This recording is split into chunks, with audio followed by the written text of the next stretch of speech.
Good evening, and welcome to the Henry Schein Dental Academy webinar series. My name is Adam, and I'll be your moderator. Tonight, we're joined by Bernie Marcotte and Eric Pook from Cirrus Consulting Group. They will be highlighting what your landlord is not telling you about your dental lease. At any point during the webinar, we certainly welcome your questions. If you have them, please type them into the Q&A section of the control panel, and we'll answer them live at the end. Henry Schein is not offering CE credit for viewing or attending this presentation live or on demand. And this webinar is sponsored by Henry Schein's Dental Business Institute, as well as Cirrus Consulting.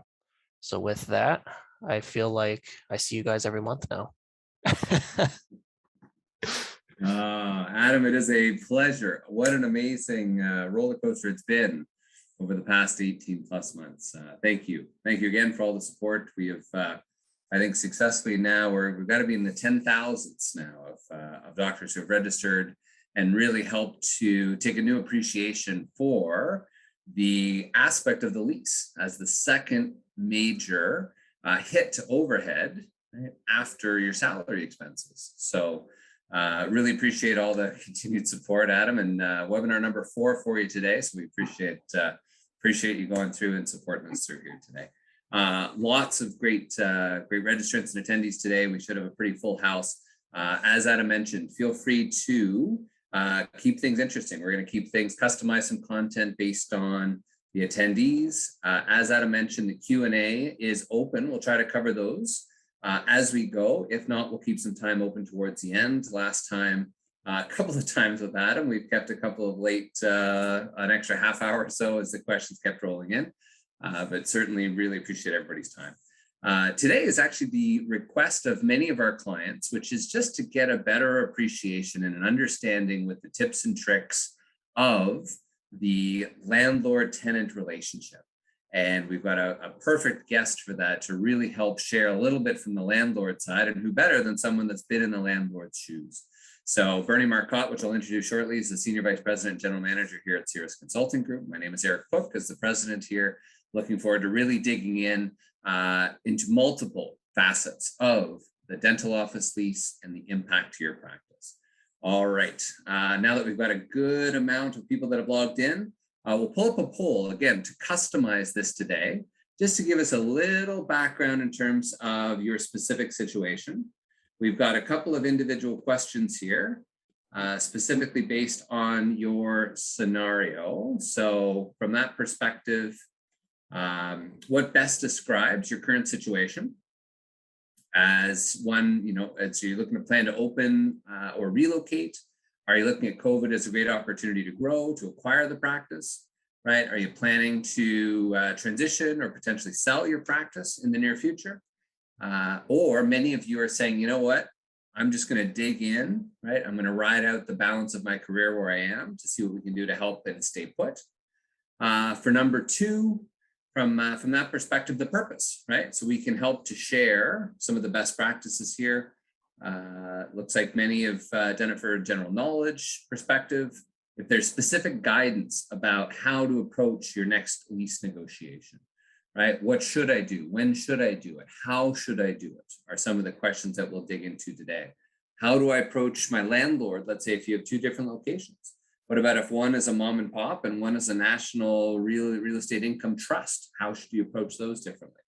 Also, a lot of people are now coming to us asking about, hey, what is fair rate, right? What's going on here in New York, right? What's going on in California? What's going on throughout Illinois, et cetera, right? What specifically does that mean for your particular building, for your hyper-specific space? Some other good components, a lot of questions about leverage. So again, depending on when your lease is coming up for expiry, that can also dictate how to approach your landlord in these types of situations.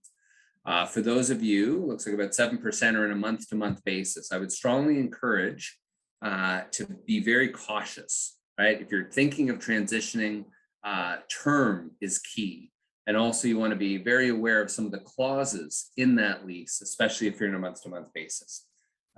So great, looks like we've got some great responses through here already. And again, for those of you looking to start or buy a practice, can be a pretty interesting time for about the 14% of you there.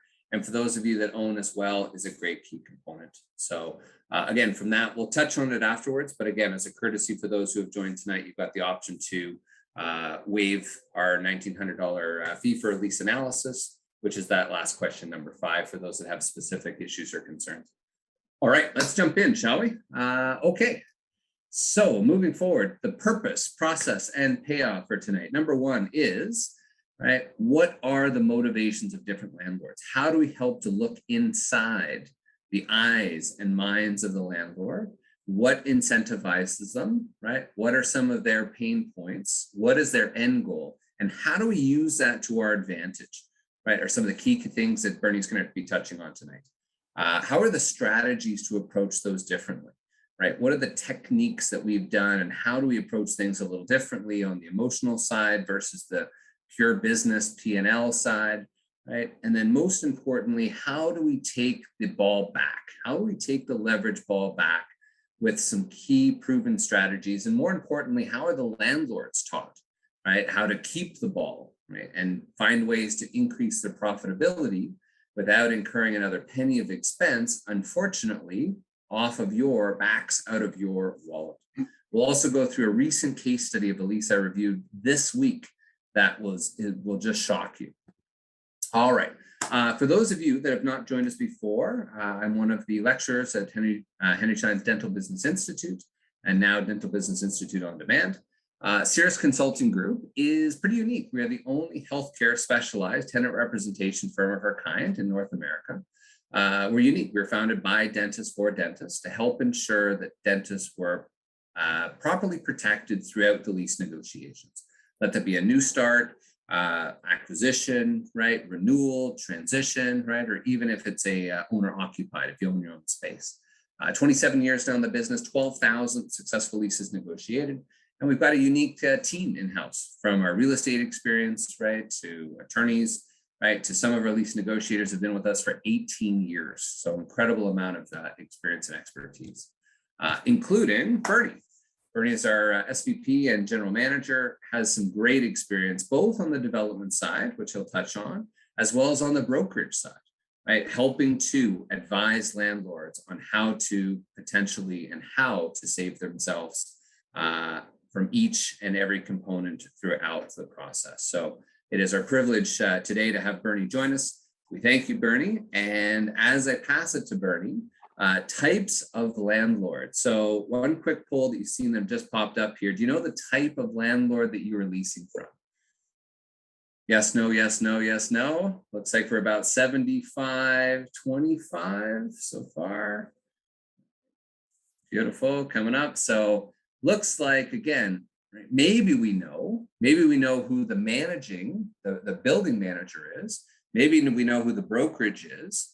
But do we really know, under multiple shell corporations or otherwise? Is it a group of doctors from out of state? Is it a multinational? Is it a offshore money, right? Where specifically is it, and what are their plans, and what does that mean to you? So it looks like about 61-39, Bernie. Fantastic. All right, Bernie Marcotte, over to you. Well, thank you, Eric. Thank you. I appreciate the introduction. Obviously, that picture was pre-COVID pounds, but happy to be in your living room, in your office, in your clinic. And if you're in your car, please don't zoom and drive. Again, it's a privilege to be here, and we've had a really strong registration for this event. And as Eric and I were talking about, the whys of this is, I guess, it's the misunderstanding of landlords and who's out there. What type of landlords are you dealing with? How do they think? What are their pressure points? I always think, like Dr. Stephen Covey, the late Dr. Covey, thought leader, would say, is seek first to understand, then to be understood. And along those lines, the more we know about our landlords, the people we're negotiating with, the better prepared we are to negotiate, right? So you see that there's four large buckets of types of landlords. And some of you may think that your landlord doesn't fit into there, and it's, we could probably go on and list 10, but really there are 4 major ones, which is the big institutional, the big players, the pension funds and REITs, real estate income trusts, your local regional players, and of course the mom and pop, and maybe even some of you, we noticed that there's some registrants today that are landlords, and we want to know what the thinking is on the other side. Next slide, please. So as we talk about the large institutional investment firms, these are the big players that are working on Wall Street. The Duke Realties, some names you may have heard of, Brookfield Properties, Blackstone, Simon. These are major players that typically play in the AAA, A and B class office space in major centers. And their focus is bringing in large brand name tenancy over long term. So the Apples, the Googles, the big law firms, the big accounting firms, the consulting firms, that's their DNA. That's what they go after. For the big institutional investors, these are arm's length investments. All they're looking for is for an ROI, return on investment. They are hands off. They outsource everything from the leasing of the property to the property management, everything that happens once they own the asset. So, and the types of leases that they generally engage with are these long, lengthy leases. You've seen them. We work with them every day. They're the 80+ page leases, full of legalese, and the negotiating time to do these deals, because the leases are so big and onerous, tend to drag on. And types of clauses for you, and we'll get into this a little bit more later on, that you should be wary of, are relocation clauses, carryovers, and restoration, and we'll talk about those in a little bit more later on. So next, what's in it? What's in it for you to be a tenant in a large AAA type building? Well, there's financial stability. You know that when you're dealing with the Blackstones of the world, the Simons and the Duke Realties, these guys are strong. They're the Rock of Gibraltar. They're not going anywhere. You're typically in a name brand building. You can say to all your friends or to all your clients that you're in the Prudential building in Boston, or in yesteryear, the Transamerica Tower in San Francisco, and that carries a lot of cachet. And there's a sense of security to be in buildings like that. Next. What you got to be mindful for when you're dealing with these large institutional investment firms. Well, you're sleeping with an elephant, right? And when push comes to shove, they got guns, they got big power to wait out court battles. They typically don't know you by name. They typically know you by number. They know you by your suite number. So it's a very impersonal relationship. But they have their place in this world, for sure. Next.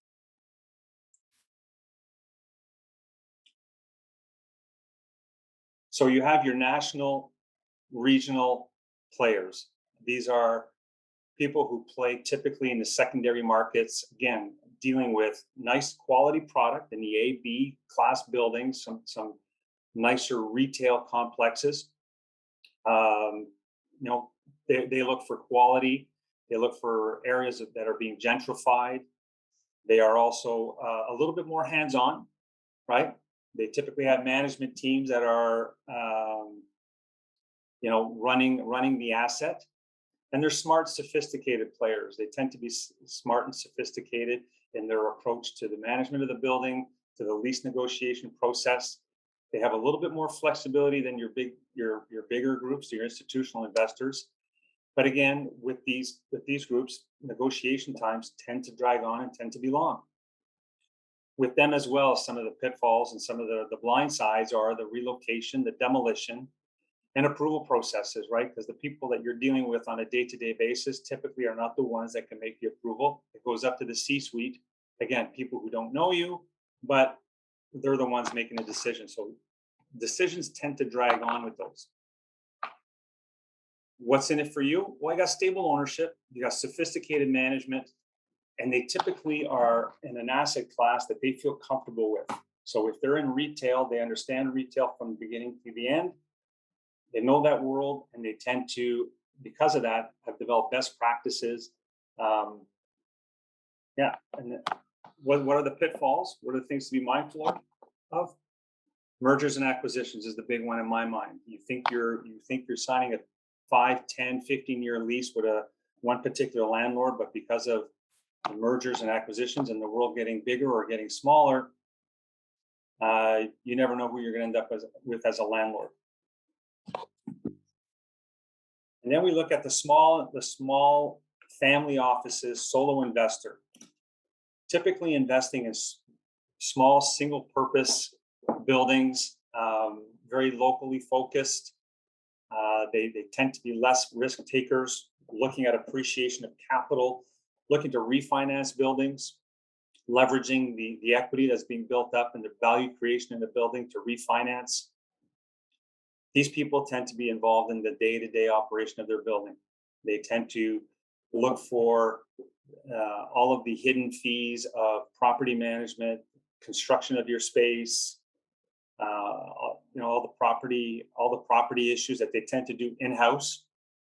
So they are typically groups that want to get you in as a tenant and then get all the fees they can out of every little piece of transaction they can. They can be nimble and they can get deals done quickly, but they often, as was the case when I was in the development world working for such a company, we're looking to redevelop properties. So sometimes getting people in, always with the sight lines of redeveloping the asset into a different vocation. So we're either going from a retail plaza to eventually into a condo complex, or taking an office tower and turning it into a data center, or. And so, but what's in it for you? Hands-on management. You have access to ownership. You have access to the decision maker. So that's speed of trust. That allows things to happen quicker, allows you to move the needle when need be. What to be mindful for?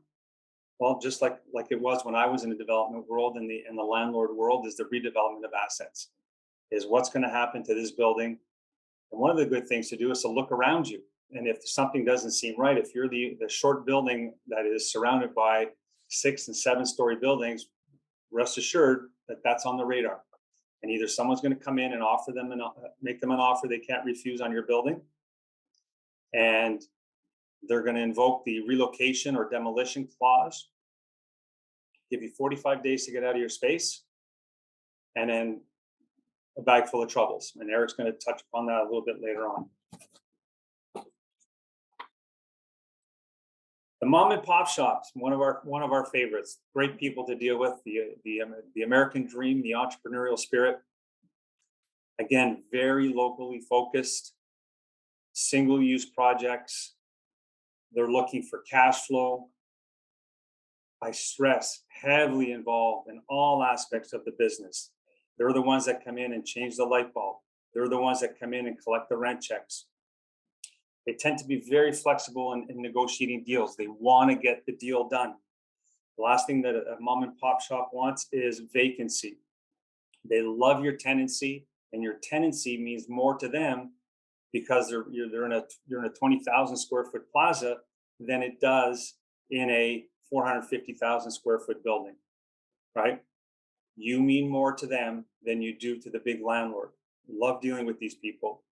Of course, they're risk adverse, and they count their pennies, and good for them. They do a very good job of it. Again, some of the blind sides with them is succession planning, hours of operation. If you're in a strip plaza, they may ask you to be open the same time as all of the other amenities in the plaza, because the 7-Eleven, the dry cleaner, the flower shop, they want foot traffic, and they want your foot traffic. So if you're closed on a Friday, Saturday, Sunday, you're not bringing new business to that 7-Eleven, right? So those are some of the things to be wary of. Demolition, relocation, not relocation, a little bit less, still there, but certainly the demolition clause is one to be very wary of if they want to redevelop the asset. And succession planning. Who is the building going to when mom and pop decide they want to retire? Are they giving it to their kids? Are they looking to sell to a developer? Those are some of the blind sides. What's in it for you? Well, you got hands-on ownership, right? So it's, single point of contact. You typically will have the phone number of the owner.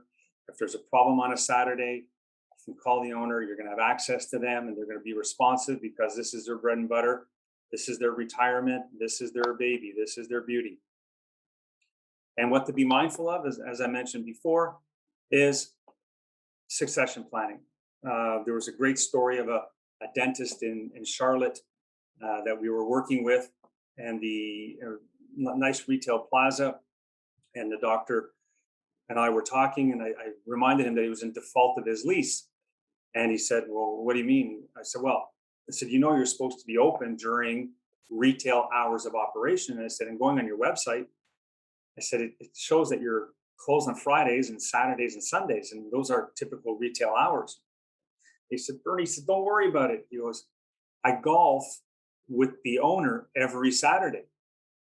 So I thought that was good. And I said, it's nice that you got a relationship with your landlord. I think that's fantastic. I said, tell me what happens if, the landlord decides that he wants to sell the building, or heaven forbid, something bad should happen to him health-wise. What would happen to your building? And he said, well, he's got 2 kids. I said, he's got 2 kids. That's great. I said, what do they do? He goes, well, one's a doctor in Denver, and the other one's a lawyer in Virginia, works in DC. So that's great. I said, do you think they're going to want to come to Charlotte and collect rent checks every month?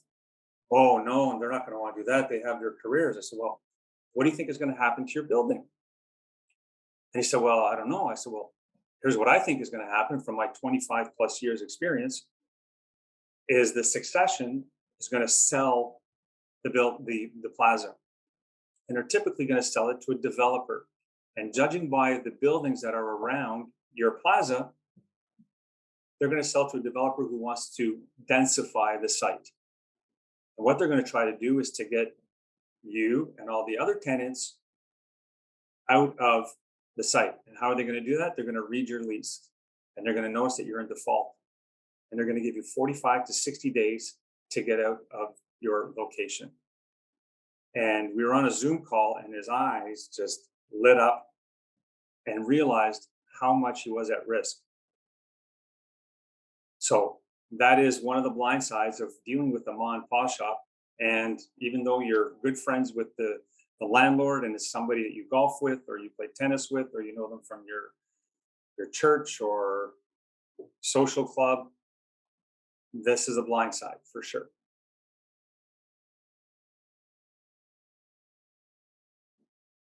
This is one of my favorite ones. The big, I got free rent. We always laugh, Eric and I, when we hear about, well, I got 6 months of free rent. Well, next slide.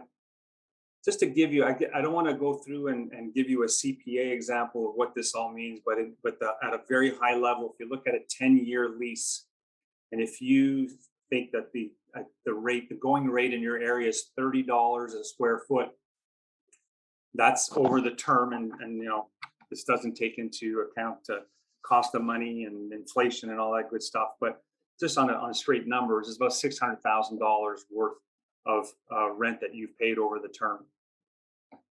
The landlord says, you know what, I'm going to give you 6 months of free rent. You only have to pay for 9.5 of those 10 years, but at $31.57 a square foot rather than $30 a square foot.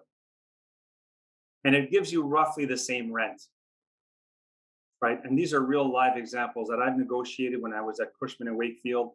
When I was on the landlord side, when I was representing clients on the brokerage side, this really happens. I negotiated a lease for myself, 25,000 square feet, and took 6 months free rent, but there was a bump in the rent. Everybody's whole at the end of it. So what the landlord's not telling you is that for the incremental value that you're going to spend each month, it's a rounding error of $261 a month for you. The landlord now has a higher face rate, right? Look at the rent has gone from $30 to $31.57. That doesn't mean much to you now, but what it does mean is if there's an increase later on, as you know, the famous we call it the world's most boring roller coaster. that keeps climbing and climbing and climbing. And as you go from, they add on 3%, they're not adding it on the $30, they're adding it on the 31.57. And the landlords also, when it goes for refinancing, can show a higher face rate. So getting free rent can be a good thing depending upon your situation, but they're not giving you anything for free. Know that there's a reason. There's a reason why they're doing this. There's an end game for them, and it's all in the refinancing, the value of their building. They're still getting their pound of flesh. Just to add a couple other frequent questions we get on exactly this. So this is principally, again, for those thinking of relocating, new starts, or other potential situations that would be involved with negotiating a new deal. That could be an expansion or otherwise. But a few things to be aware of. Number one is the day you get the keys is typically defined as the possession date. From that period of time to the date that you're in and running and the meter starts running with the lease is the commencement date, typically. So that period of time in between is known as the fixturing period. As you're fixing up the space, right? That is the fixturing period. Some people call that free rent, but technically that's the fixturing period, right? Which means that usually landlords are open to not have to charge you base rent as you're building up the space, because of course you're not even open, you don't even have $1 of revenue. That's number one. So that's the fixturing. Number two is then after the meter starts running, after you're in, after your chair side, that is what additional months are there, right? Post being month 1, month 2, month 3. So you're actually open, right? But what are months that are given to you free in exchange of a 5 or a 10-year term? So those are two very different things. One trick we see out there that landlords or brokers or others do is that, great, good news, doctor, I've got you 6 months. Fantastic, right? However, dug into the lease, the whole term is for 10 months plus a year, right? It's for 126 months. Right. So really all they've done at that point is just push the months back and ironically increase the total amount of spend and commitment, and most likely their commissions as well, to purely ensure that there's that long-term commitment. And then technically they've added 6 months on to the end when the price is that much higher because it's been going up 2, 3, or 4% every year. So be cautious, be very cautious as it pertains to that free rent fixturing, and to make sure that they're not just doing a bit of a shell game. Yeah, absolutely. And the demolition clause, which is a big one. When people look at buildings and they say, well, it's a big building and it's going to be around forever, and it has been around for 20 years, 15 years, and it's not going anywhere. Landlords love to slide that one in, and so typically it's on page 47 of a 78-page lease, and they pull the trigger on a demolition clause and give you 60 days to get out. That is a very common one. Be sure that when you're looking at either a relocation or a new building, or even the building you're in today, that you understand what the dynamics of the economy around you are. Understand where trends are going. You may be in a really nice post and beam building that is, prime for a condo development. And if you have that demo clause in your lease, 60 days later, you're out on the street because they want to turn it into condo. And these things happen quickly. I've been on that side, and I've seen the carnage that happens when landlords decide that they're going to bring the bulldozer out.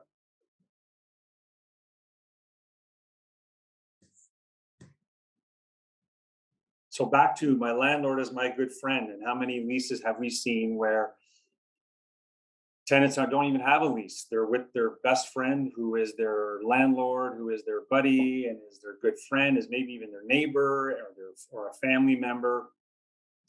And the tides can turn, things can happen. We're going through a pandemic. We've seen all kinds of irrational decisions, especially with the mom and pop shops, who hit the panic button and either sell the asset. And now, next thing you know, you got a new landlord who comes in, who has sight lines on doing something very different with your building.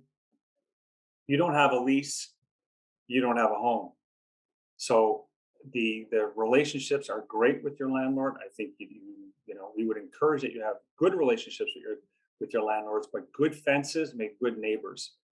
And having a friend as your landlord doesn't mean that when things go sideways that you're protected. Put things in your favor and make sure that you have a good, strong lease. Eric, you're going to say? Yeah, I was just going to add. I mean, I've seen a few of these, and first of all, lots of great hand raisers. Again, as a reminder, Q&A as we go through. We'll cover a bunch of these as we hit them or afterwards. But I've seen a few lately where the reality is that the landlord wanted to get a dentist in. Why? Because they knew it was going to be 100, 150, 200, or now in the Bay Area of California, is upwards of $400 per square foot to build out a new dental clinic. Therefore, what's been interesting is that after a little bit of digging, turns out the landlord's son or daughter is starting to enter into dental school. Right? Or there's a family member that's already in dental school, or there's another family member that they're trying to entice to come through, right? And ultimately, wow, this is great. I could get a dentist in for a couple of years, right? And then good news, I can bring in a family member after the first 5-year term is up and find a reason that the options are no longer null and void if you didn't exercise those or otherwise. So be very cautious. If they're speaking of succession plans, if there is a plan for that space that your landlord would love to put in their family member or friend or otherwise, or heck, someone that might be willing to pay more down the line at your expense, you're building it out. Do you have the long-term predictability and continuity of revenue? Because the landlord's banking on it. That's a huge investment. That's a huge investment you're making. So Dr. V, great question. In short, yes. So Bernie, over to you for this one. The tenant improvement allowance. Yeah, good question.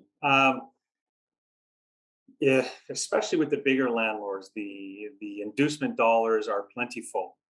What they're not telling you is the cost of money and that you're paying for it in your rent. So I could tell you firsthand that the interest rates or the cost of money that they're charging you for those tenant allowances is in the double digits, where you would be better off going to your bank and seeking financing elsewhere rather than going through your landlord. Even though it may be larger sums of money, it's not open-ended. It's not like an open-ended loan. It's not a line of credit. It's in your lease. It's in your rental rate. You'll see your rental rates go up. And again, at double digits. And in today's economy, that's unacceptable. So we recommend to our clients that they seek financing on their own, finance it yourself, have an open-ended loan, and pay it off sooner. Yeah, just one additional point there as we go through. To Bernie's original points, every landlord is unique. Everyone's got their different motivations. New developers may be anxious, right, to get the higher rate and might have more budget to do other components. So yes, right, typically you want to look at all those options. And yes, right, your ability to come in with more money or more loan could be far advantageous. Think about the 7 main financial variables: base rent, annual increase, common area maintenance, fixturing, free rent, right, tenant improvement allowance, landlord work. Think of all of those as sort of valves on a wall, if you will, right? Sometimes you turn one up, you turn the other down. You turn one up, you turn the other down. And depending on that sort of the adjustment of those, some of the resource and software we have helps to look at what those total costs for you for total tenancy expense over 5, 10, 15, 20 plus years. If you're looking over at the long run, well, taking an extra 10 or 15% increase in base rent today could be responsible for you paying tens or hundreds of thousands of dollars more down the line. So really take into appreciation every single dollar. And of course, $30, $60, $80 per square foot sounds fantastic. Of course, hey, I'm building out their space, that's their asset, but be cautious, right? Landlords are not in the lending business, right? And would much rather see that in their return, and obviously see a great return for that value of their money that they're fronting to you. And Eric, to add to that as well, what I've seen in my career is companies and people who take tenant allowances tend to spend a lot more on their space than people who are actually taking up the loans or paying for the improvements out of their own pockets. So you often get caught up in thinking it's free money and it's in my rent and I don't need to worry about it, and you end up putting unnecessary finishes that are not helping or making, adding value to your practice or your business. Whereas when you're taking the money out of your own pocket, you tend to, watch the pennies, nickels, and dimes a little bit more.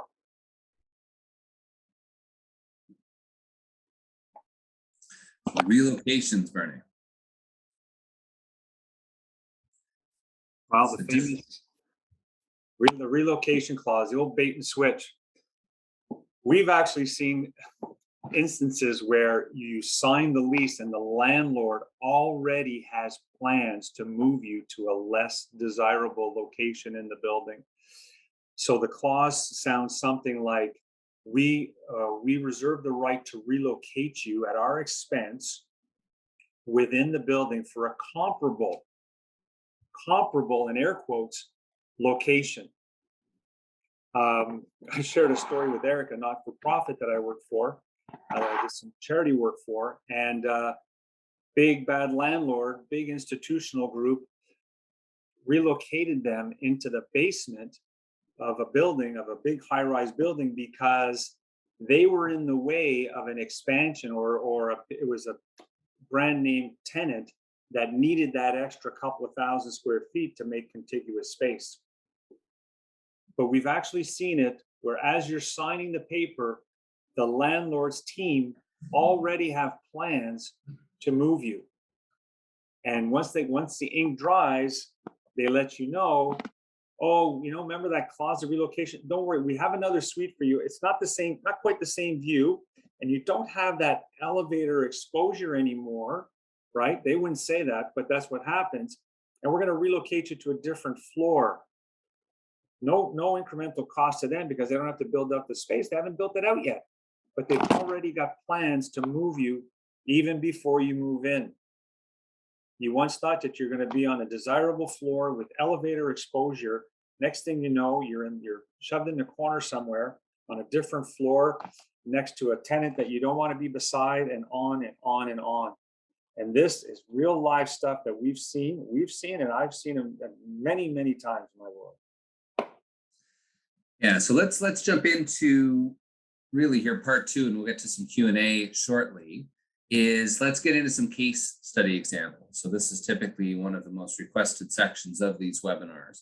But yes, I'm also aware of one where they got the tenant to re-sign, right, based on the higher nice retail floor, walk in for another 5 years, and yes, knowing they had already had someone lined up to move into that exact suite. And then as soon as they've signed, they said, okay, whoops, we're going to have to relocate you to another spot and pay that retail rate, and now be right in the back corner basement, basically, right, of that building. So unfortunately, if you haven't heard of one of these situations before, I'm sure with a little bit of digging, you will, or as it does happen more often than not. So here's a really interesting point that I thought I'd share. This is a lease from this week that was really, normally at least it's delayed. It's purely out front. It's got its own title, relocation, demolition, etc. This was actually hidden in the reservations section of the lease. So way towards the back, hidden between, you'll give the landlord access if there's if there's damage or otherwise, right? In between, hey, I'll maintain the air conditioner unit. Literally in between those two sections was this, right? Which was section B of this, right? Which states, so take a quick moment now. If you haven't already, give a quick peruse this and see where the significant red flags are.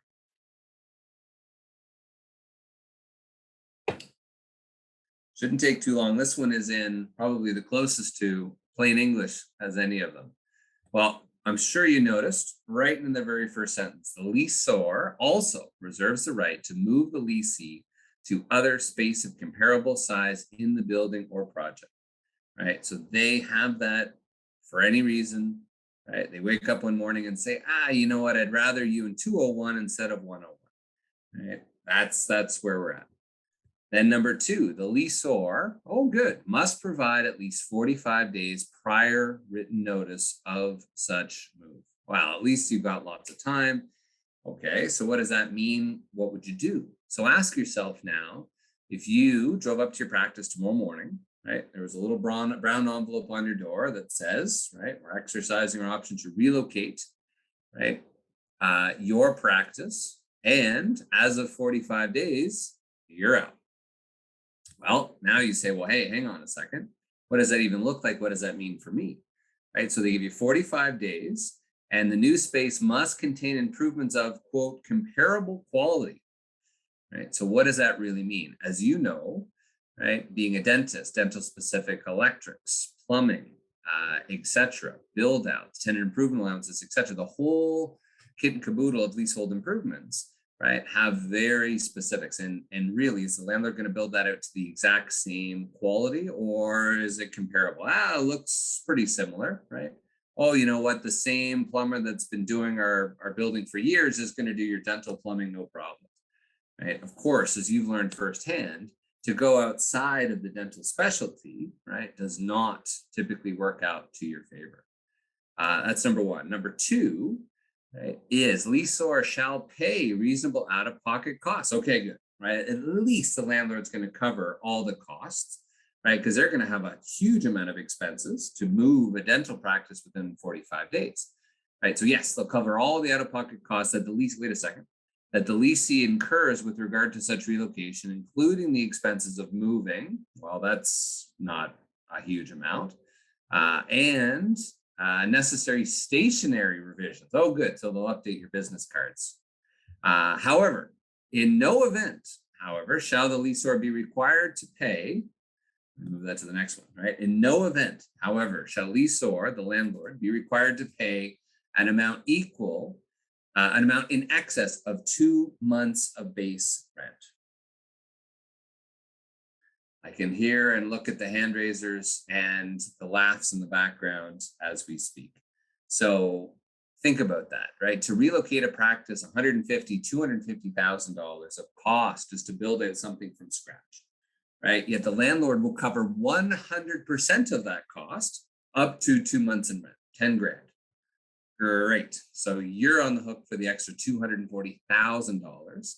But good news, right? You cannot be relocated more than once per year.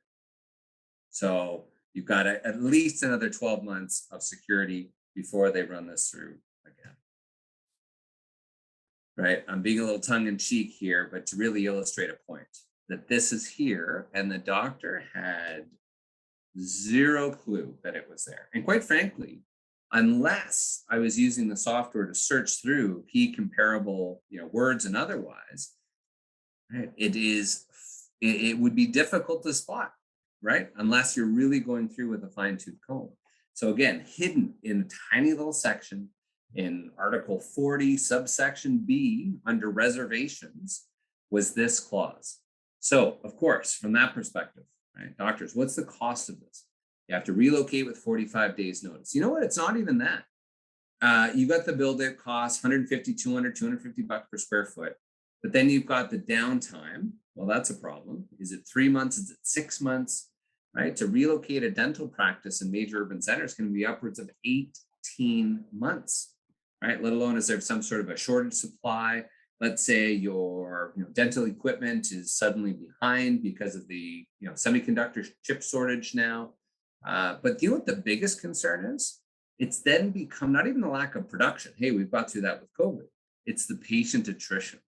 Now suddenly your practice is the only one that's lights out.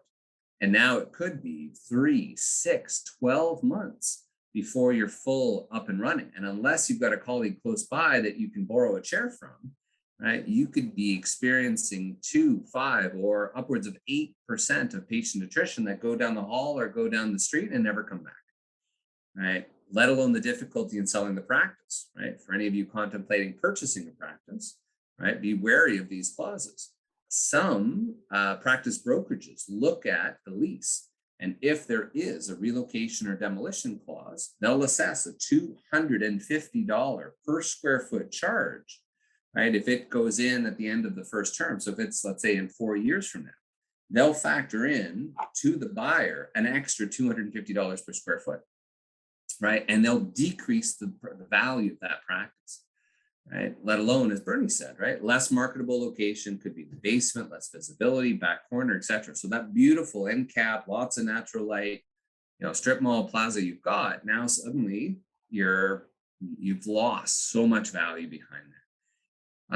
So that's really a critical component to be aware of. That's just one of dozens and dozens of issues that you're not aware of. If you haven't had your lease professionally reviewed, right, you must be aware of what's within your lease today.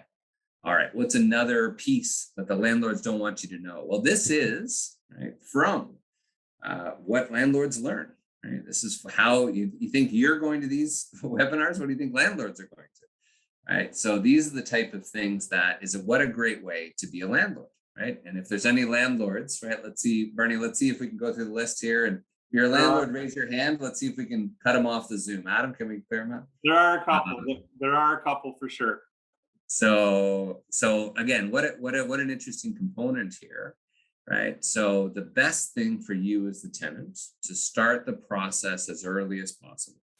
Typically, we recommend at least 2 years prior to expiry is the best time to start the process of renegotiating your renewal for your lease. Let that be if you're coming into transition or otherwise.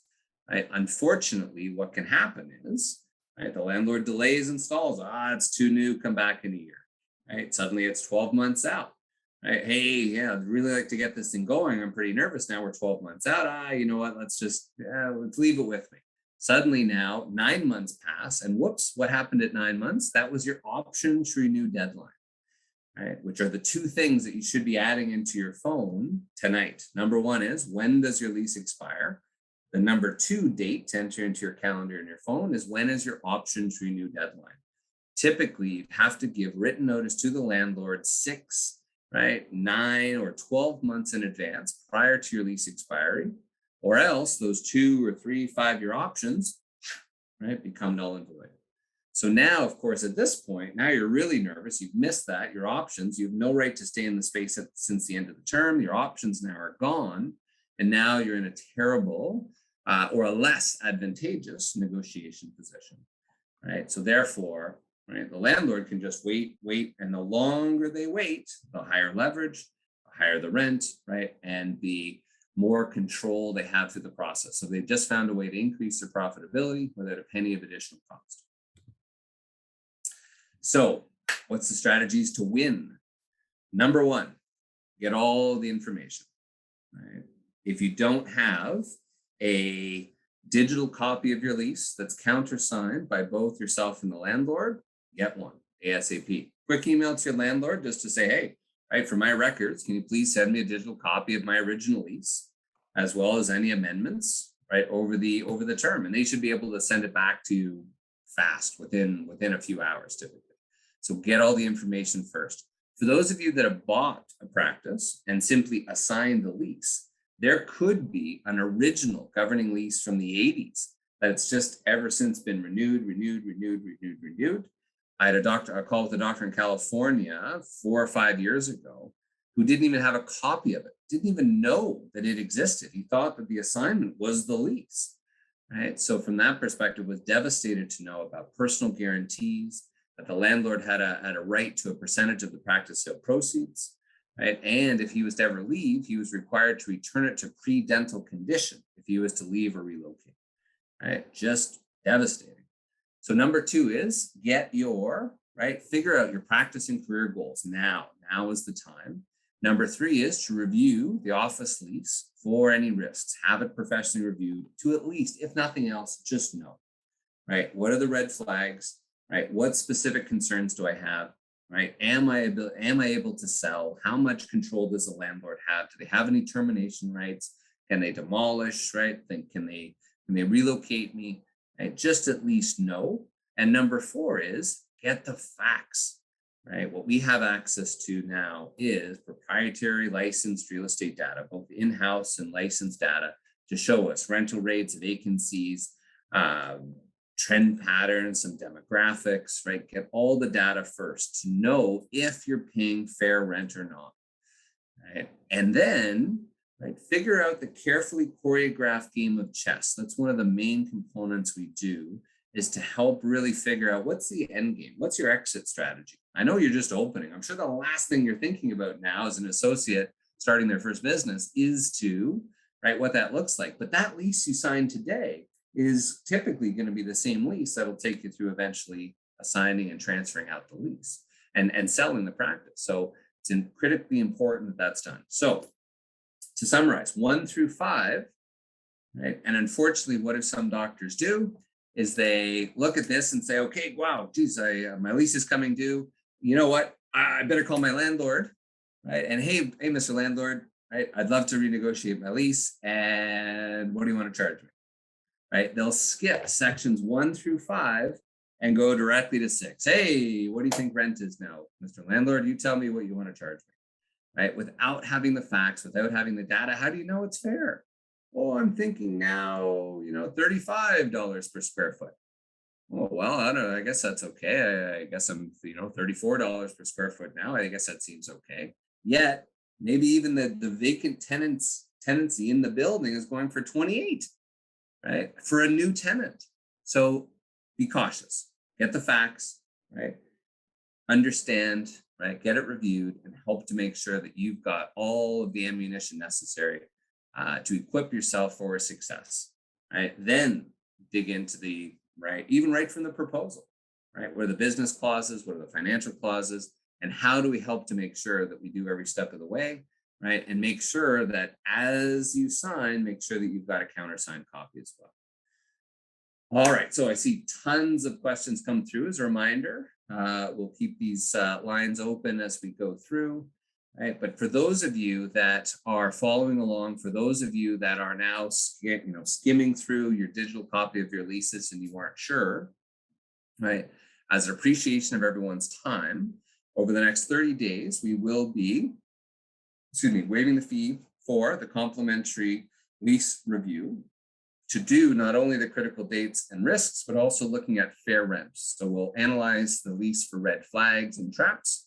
Right. Well, then myself and the colleagues will be going through an analysis of looking at your lease and helping to align that with a negotiation treatment plan on how to better protect yourselves into the next step to your career. So on that note, we've got a follow-up poll to make it easy from that perspective.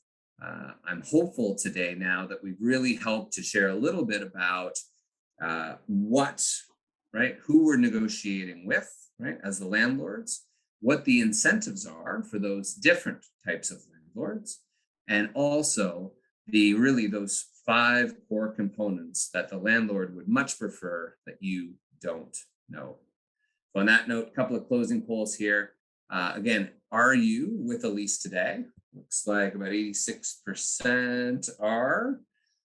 Plus, again, for those of you that may have joined a little late, update that again. For those of you that are in the month-to-month basis, again, this is and can be a pretty urgent situation because you may be exposed to something called holdover or overholding.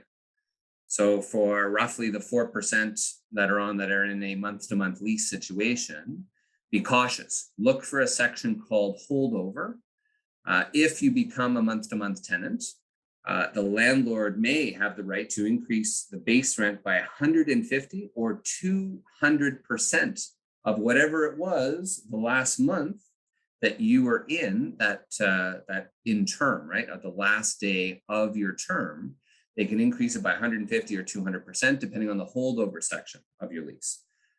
So that's a big one to be aware of. And they might be able to back bill that all the way back to when you became a month-to-month tenant.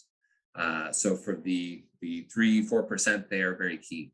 For those of you that are due in the next really 2.5 years, you've got a significant ball in your court, depending on the situation, depending on landlords' objectives, etc. Right? I believe as we come raring out of COVID, there's going to be a lot of change. There's going to be a lot of landlords that are going to sell. right? There's going to be a lot of developers that are going to come in. There's going to be a lot of movement across the board. So for those of you that are coming due, now is the time to start really thinking about engaging in those negotiations beyond hand. Those above over 5 years, right? Don't rule yourself out. I see a couple of questions here about, those that are 5 years in before the lease renewals. What does that mean for you? Well, don't forget, as Bernie mentioned, look at the different types of landlords.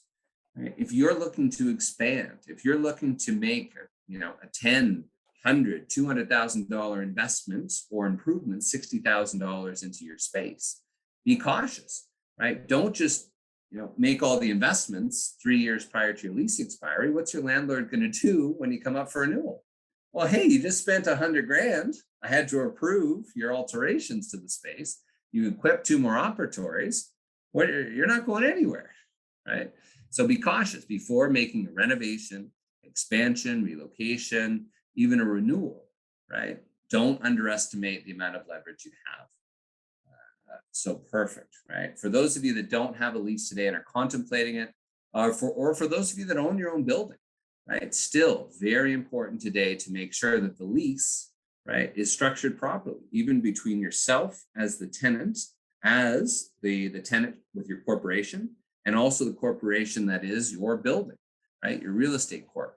That lease in between can be very important that we can certainly help to advise you on. All right.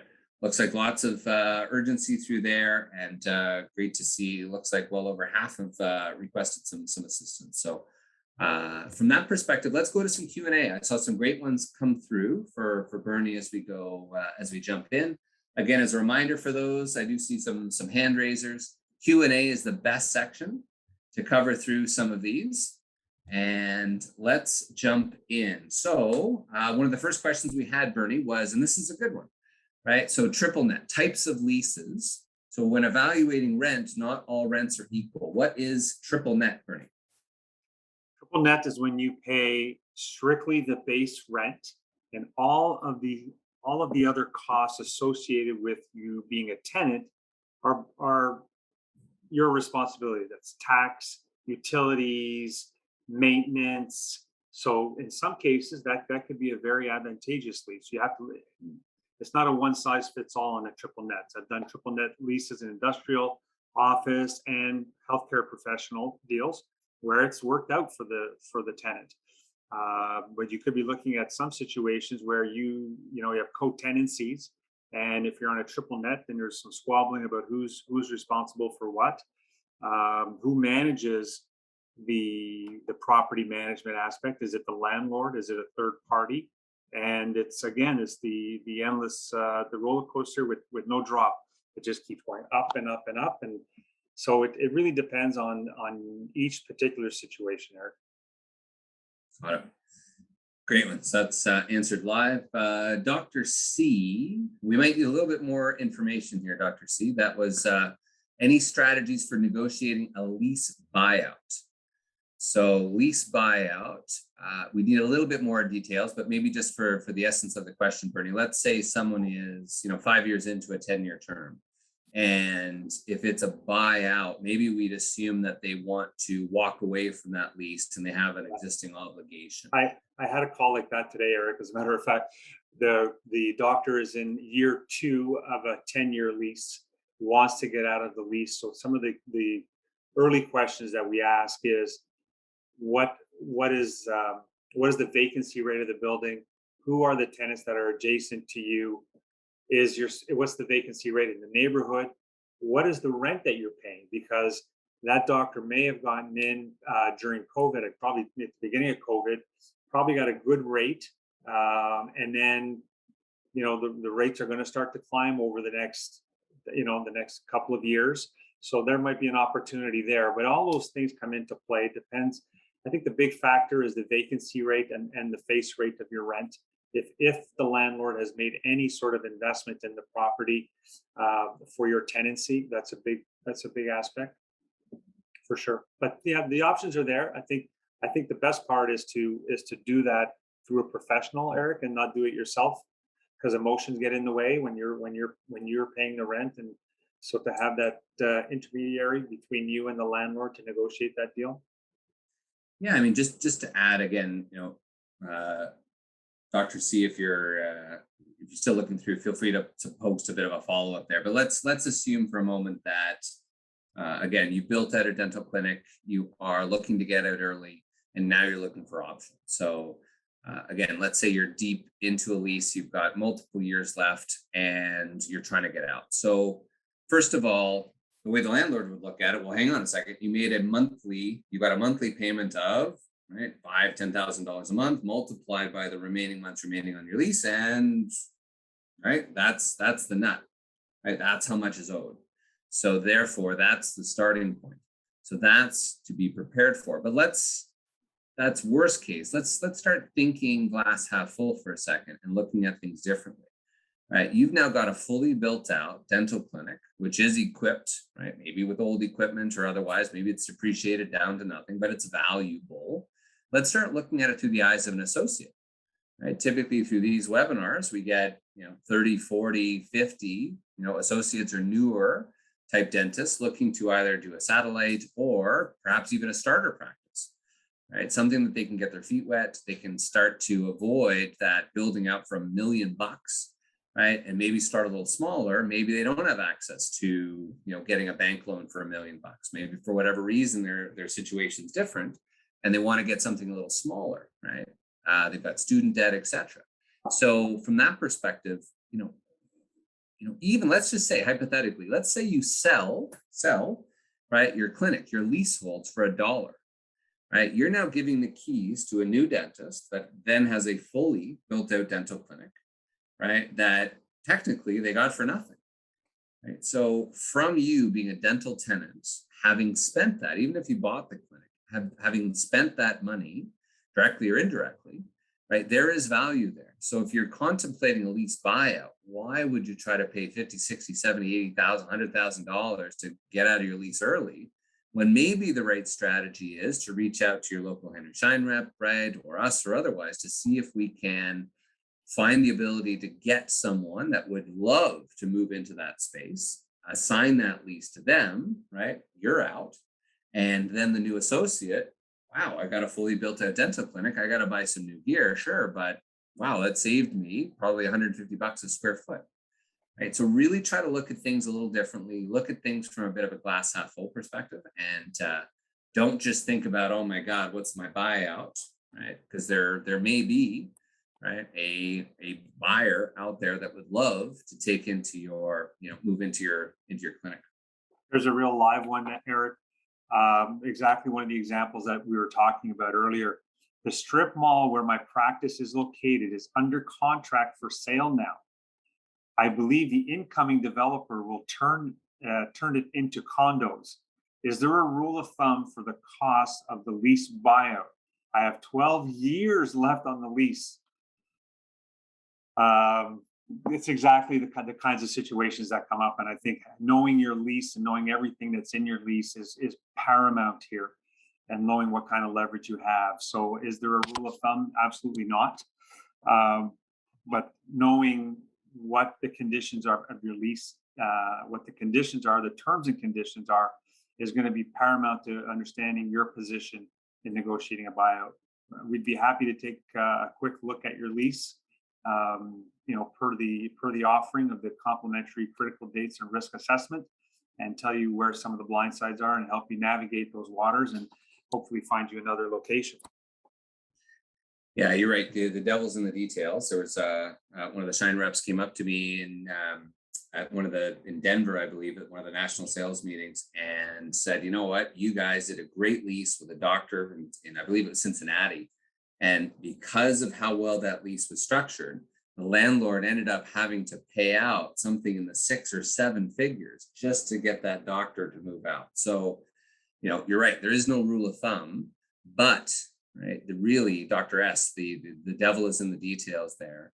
And if there is a relocation, if there's a demolition, if there's a relocation clause or other similar type of creative language, 12 years might sound great, might feel great, but right, if they've got that little, that exit card or otherwise, or loophole, if you will, and of course that developer is going to be looking through that to say, hey, who who's got leases, and it's that much more valuable to the landlord to give that control to say, hey, look, I've got everybody on, short-term leases. I've got everybody on with the demolition clauses. You're good to go, right? So be cautious of that. Great question. Yeah, if you're in a strip mall and the landlord does not want to give you term, know that something is up. For sure. Yeah. If they're avoiding it, if they're not giving term or not giving options, right? Hey, you know what? No, we're just doing 5-year terms right now. Okay, what about 2 5-year options afterwards? No, we're not doing that. We're just doing 5 years. Right? Again, maybe it's the nudge. Maybe COVID and this is the nudge in the right direction that says, all right, look, if I don't have predictability of knowing that I'm going to be here at least another 10 years, or that my buyer is going to be able to come in and get a loan from the bank, which usually needs at least 5 years worth of term if they're going to get a loan to buy your practice. So if I can't even get a loan, or if I can't get enough term, then maybe that's enough sort of nudge in the right direction to say, now maybe it's time to relocate. Great question. Okay, some other ones here. Are there public access sites to get information about number 4? I think that was maybe tenant improvement allowance or relocation. Dr. B, I would, we have a lot of great information through our sites, as well as Henry Schein's Dental Business Institute on demand. It's a neat little sort of mindful series, mastermind type of series that has myself, as well as about 11 other sort of industry leaders in accounting and finance and wealth management and lease negotiations, et cetera, through there. That might be a great component where you have access to hours and hours and hours and hours of content through that service.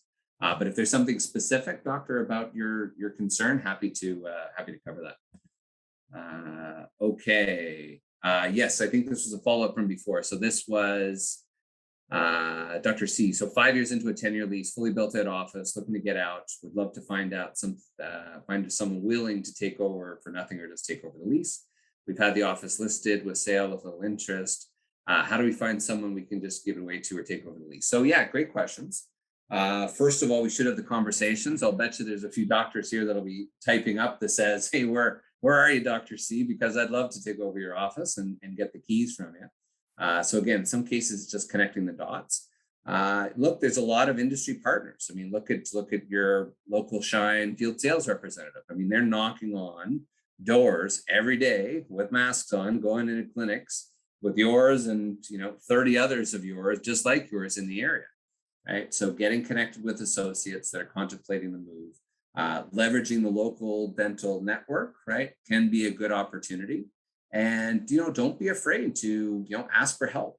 Ask for those that are in the situation, right? Help to get the word out through the dental community. And usually let it be through these sort of events or otherwise might be a perfect opportunity. Heck, even look at some of the practice brokers. Obviously they're focused on representing the seller for the big ticket clinics, but maybe they've got a handful of associates that have come to them over the years and said, hey, you know what, let me know if there's I guess I just couldn't afford that one, but if there's something that's a little cheaper, I'd love it. So, but again, we also track some of that in our software. So depending on where you are, we're happy to get connected. We've done a lot with Tufts and other major universities. So some of those early associates or recent grads might be a good fit as well. Great. Dr. R, when you renegotiate a lease, does the new lease take effect immediately or at the end of the current lease? Great question. So when we talk about 24 months to 30 months in advance prior to expiry, you've got to think again, what's in it for the landlord? So typically, there's no real interest for the landlord to renegotiate something that's midterm. They've already booked the revenue. It's already sailing down the hill, unless there's something dramatically in it for them, such as you're now expanding into the adjacent suite and you're doubling your size of your practice, or somebody wants your space. Somebody wants to expand into your space, which, if your adjacent tenant is expanding and wants your space, and your 1,500 or 2,000 square feet are in between them and their dream of being a little bit bigger, sometimes you can get out and get relocated. But just to to nail that one home. So as a direct answer, doctor, no, it typically will be when you renegotiate now, it might take 6, 12, or even 24 months to get that final deal done. So it typically will always take into effect at the end of your existing term.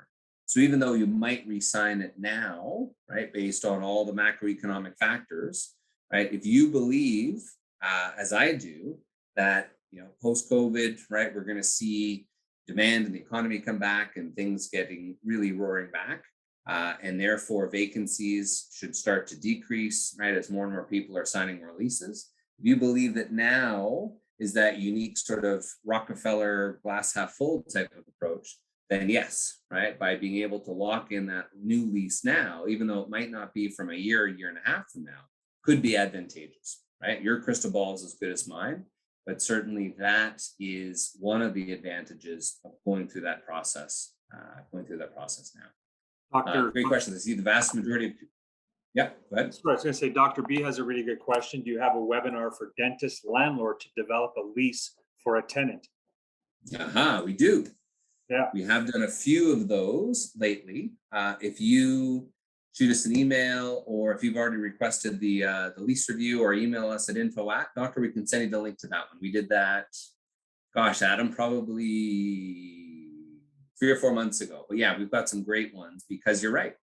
You know, ask yourself, Dr. B, what is the state of your estate, right? For example, if you and your spouse own, right, 50-50 of the building, or maybe your spouse owns that, and maybe you own your clinic, but you've got an associate that might become a minority shareholder, or is a minority shareholder, or maybe you've got a partner, right? So think about that. If, heaven forbid, you pass away and there's not a lease in place, or there's not a properly structured lease in place, you just downloaded something from the internet, or the accountants, you know, flipped you something that's a 2-pager, right? That's a problem. If you're gone, now suddenly your spouse and your partner, right, are going to be squabbling over this lease. How much do we pay? This isn't fair. It's terrible, right? Now your spouse is trying to sell your practice. The partner's trying to buy in. There isn't the lease, right? Does he or she keep the building? It just creates an absolute mess. So from that perspective, yes, if you do own your own and you are a dental owner occupied space, then all of this is applicable to you, of course, but really making sure that you've got a properly structured dental specific lease, so that especially if you choose to maintain ownership of your dental building or the unit and sell your clinic, right, for $500,000 or $1 million, right, and keep your building, then you become a full-time landlord. It's far easier to do it now that you're mid-career or otherwise than it is when you're just about to sell and the ink is wet, right? And all the lawyers are going through everything, versus to say, no, this is the lease I've been using for myself for the past 10 years. I'm just going to now assign it to you, right? As a buyer, which would you prefer? So yes, Dr. B, great component there as well. Okay, good. We'll keep things open, guys. If you'd like, lots of great questions. Poor Adam always gets stuck on some of these. Bernie? Dr. A is a good one, a good question. And unfortunately, we weren't involved with you a little bit earlier, but I have a lease which will be over at the end of this month. Yikes. I don't want to renew it for 5 years, I understand, because I'm planning to buy my location and move in a year. So good for you. You want to be entrepreneurial, buy a building, great idea. I want to do month to month, but he doubled my rent. How can I deal with the landlord? Tough one for sure. Wish we had been there before to help you through this. The holdover at double the rent is very typical of what we see out there, right? Yeah, just to add, Dr. A, I mean, it's the more time, the better. And obviously it looks like the landlord now is going to push you to hold over, right? Which is probably for a variety of reasons. Of course, if the landlord finds out you're on their way out, right, what do they have to do to incentivize you? Or, you know, now you're the dead man walking, if you will, right? So from the landlord side, they're already thinking about who they're going to get in, and right, they can squeeze as much as possible. So the way that we typically approach these are to negotiate some sort of a short-term lease There can be some exit clauses, right, after a certain period of time, but unlikely. It would be much better to structure a short-term lease, which we've done a lot of, or 1 year or 2 year term, because who knows how long that new location is going to take to build or build out. Maybe there's zoning issues, etc. And be cautious, right? Right now is a great time to be a dental tenant. It's not always a great time to be a landlord because of the impact of COVID and vacancies, etc. So just be very cautious, and also look at the value of capital. Right, of course, everybody can make money in real estate if they live long enough. But when you look at some of the larger group practices or DSOs, right, they're operating businesses. How many practices, right? How many buildings do you think they own? In many cases, for the big guys, the answer is 0, meaning that every single dollar of capital, rather than tying it up in loans and mortgages and real estate, they'd much rather take that dollar and to invest it into a new clinic. Right, so anybody can, go to a course and get excited and buy real estate. However, right, you have the extra value of having DDS or DMD behind your name and be able to add a new location or a second location down the line that could be worth far more from an eventual sale than that necessary real estate that might, who knows, asbestos or God knows what other challenges you might have. And be cautious, right? If you're now thinking of owning, you're now becoming your own landlord. There's no one to call. Roof leaks, right? Suddenly there's termites, there's otherwise, right? That now becomes your specific concern. So great question there as well. Dr. A, happy to, if you connect, I'm happy to have a conversation with you directly as well to talk through it. Dr. R, we covered that one as well. And Dr. S, with a triple net lease, is the base rent negotiated to a reduced figure since the tenant is assuming all of the other costs associated with that office space when compared to a single net and double net lease? So let's unpack that. So triple net lease, typically that is taxes, maintenance, and insurance. Is the base rent negotiated to a reduced figure since the tenant is assuming all of the other costs? Yeah, Bernie, you want to touch on that first? Yeah, and it's all proportionate, right? So yes, if you go to a double net, typically your rent will reflect that you're picking up either the taxes or insurance or maintenance and on and on. So yeah, it should be. So the landlord is looking for a net effective rent. So they know going in that what they want as a rent, and everything that gets tacked on is over and above. So what's the net effective rent that you want, Mr. or Mrs. Landlord? That's what I'm going to pay you. What do you want to tack on that you're going to get a better, maybe the taxes because of liability issues and things of that nature. They may want to pick that up. So include the tax in your rent, and then the insurance and maintenance above it paid by you. Yeah. Part of the tools we use for that, Dr. S, is that, for example, like an availability report. Right? We would want to see some comparables in the area. And yes, we would compare typically, you'd see NNN or MF or MG rather, modified gross or gross lease. And yes, obviously if one is all inclusive, right, includes all those components, then obviously you do want to compare apples to apples. What's the total spend that would be coming out? That ultimately is where it goes down. So yes, you shouldn't be comparing yourself to, an older beat up building versus a new build out, right? If it's comparable, right? And it should look at what's the net total out of pocket, total tenancy expense is the best way to make sure that you've got a good comparable there. Great. Perfect. Other questions about recordings? Yes, they are recorded. They will be done. I see a bunch of other questions through the Q&A. I think TIA we covered. From here, Dr. W, yes, webinars, if you've got some questions, a lot of this is through directly Henry Schein's Business Institute on demand.